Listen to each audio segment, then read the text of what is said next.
कोई कैकेयी को कभी दोष मत देना। मां कैकेयी को अयोध्या में कोई ऐसा प्रेमी नहीं था जैसी मां कैकेयी प्रेमी थी, क्योंकि रघुनाथ जी का वियोग, भरत जी का वियोग, महाराज दशरथ का वियोग पूरे अयोध्या वासियों की निंदा का पात्र बनकर राम जी की इच्छा की पूर्ति की। ये माता कैकेयी है, दूसरे में इतनी सामर्थ्य नहीं थी। माता कैकेयी जितना राम जी को प्यार करती थी, शायद है उतना कोई अवध में प्यार करता हो। भगवान श्री राम एकांत में माता कैकेयी से कहा, मां मैंने पूरी अवध में देखा है कि आपसे ज्यादा मुझे कोई प्यार नहीं करता, और ये सामर्थ्य केवल अधिक प्यार करने वाले में ही होती है। तो आप मेरे लिए निंदा सहेंगे, मेरे लिए आप अपमान सहेंगे, मेरे लिए पुत्र वियोग, मेरे लिए पति वियोग, ये केवल आप ही सह सकती हैं। इतना त्याग आप कर सकती हैं, मुझे पता है, क्योंकि आप हृदय से बहुत बहादुर हैं। देवासुर संग्राम में साथ गई थी कैकेयी जी महाराज चक्रवर्ती सम्राट दशरथ के।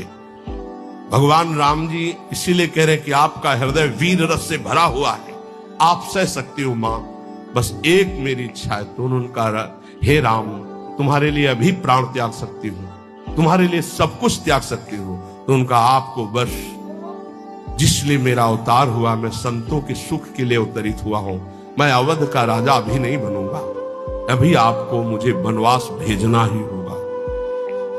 मां कैकेयी ने एकांतिक भगवान की आज्ञा का पालन किया, ये ध्यान रखना। कैकेयी जी का हृदय बहुत रघुनाथ जी के प्रेम में डूबा, ये कोई नहीं जानता।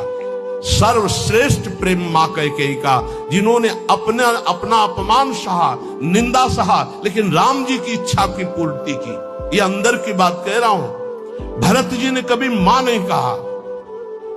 जब राम जी वापस अयोध्या आए तो उन्होंने कहा, बेटा तुम्हारी पूरी बात मानी थी, पर मैं एक बात नहीं सह सकती। अपने पति का वियोग सह गई, लेकिन मेरे भरत ने आज तक मां नहीं कहा। बेटा अब मेरी इच्छा एक बार मां कहला दो।